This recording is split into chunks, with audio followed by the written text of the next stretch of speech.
The Wright brothers are known as the aviation pioneers. Orville and Wilbur Wright created the first powered aircraft that sustained a heavier-than-air human flight on December 17, 1903.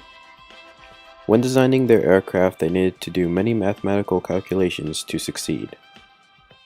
Wilbur and Orville needed to consider four basic forces that acted on an airfoil in flight: weight, the force pulling the aircraft down towards the ground; lift, the upward force opposing the weight; drag, the force acting opposite the aircraft's flight path caused by friction and pressure distribution; and the thrust, the force propelling the aircraft forward.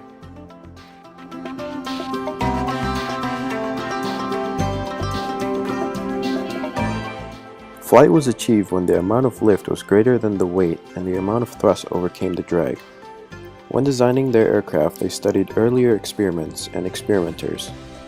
Otto Lilienthal was a German aviation pioneer known as the Glider King.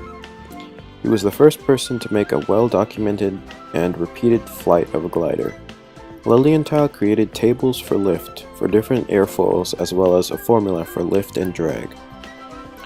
The equations for lift and drag are as follows, where L equals the lift generated in pounds, D equals the drag generated in pounds, K equals the Smeaton coefficient of the air pressure, S equals the surface area of the airfoil in square feet, V equals the velocity relative to the wind in miles per hour, CL equals the coefficient of lift, and CD the coefficient of drag. The coefficient of lift gives the ratio of the lift generated to the density of the fluid around the body. The value of the lift coefficient is different for different airfoils and different angles of attack. The angle of attack is the angle of the wing to oncoming airflow. The first gliders of the Wright brothers during 1900 and 1901 used wings that were similar to Lilienthal's and used the same calculations for the lift coefficient. However, the actual lift was nowhere near what the equations predicted. Using a horizontal wheel on a bicycle, they rode around the hills of Dayton, Ohio, taking measurements. The wheel had two airfoils perpendicular to each other. One wing was curved with 1 square foot of surface area set at an angle of attack of 5 degrees. The other wing was flat, that had 2/3 of a square foot of surface area. According to Lilienthal, the pressure of the two airfoils would balance out and the wheel wouldn't move. The experiment revealed serious flaws in Lilienthal's tables. The pressure on the flat wing was much greater than the curved wing. The need for more precise measurements led to the design of their own wind tunnel. They experimented with 50 different airfoils at 14 different angles of attack. The brothers used a drift balance to measure the drag on the airfoils. Another device they made measured the lift without the drag, called a lift balance. After testing, they found that their 12th wing was the most efficient with an angle of attack of 5 degrees. The value of the lift coefficient was 0.515.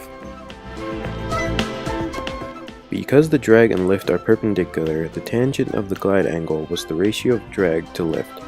Using this information, the coefficient of drag could be found. Smeaton coefficient was the drag in pounds of a 1 square foot plate at 1 mile an hour. The coefficient was 0.005, calculated by John Smeaton, who was an English civil engineer.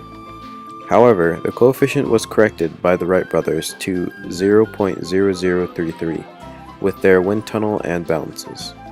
Now that the lift and drag could be calculated, the brothers focused on finding an engine and a propeller that would turn the power into thrust. The engine they used was 180 pounds and produced 12 horsepower. Using the wind tunnel, they were able to calculate the amount of thrust of their propellers to 1% of the actual thrust they got. The equations they used were as follows, where T equals the thrust in pounds, S equals the speed at any point of the propeller blade, B equals the angle of the propellers, T equals the tangential, K equals the Smeaton coefficient using the velocity in feet per second, and CR equals the resultant pressure. Using this, they calculated that their thrust would be 132 pounds. So, if the wind was 25 miles per hour, with a ground speed of 7 miles per hour, making a total of 32 miles per hour, the wing area was 512 square feet. The weight of the aircraft is 745 pounds, with Orville wearing a suit and tie. The drag is 94 pounds, and the thrust is 132 pounds. Because the thrust is greater than the drag and the lift is greater than the weight, the aircraft takes flight.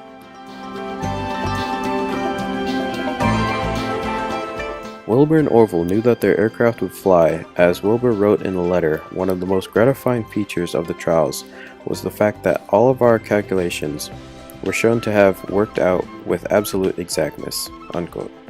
The Wright brothers' creation of the Wright Flyer is truly an amazing feat of engineering and was a major stepping stone in aviation.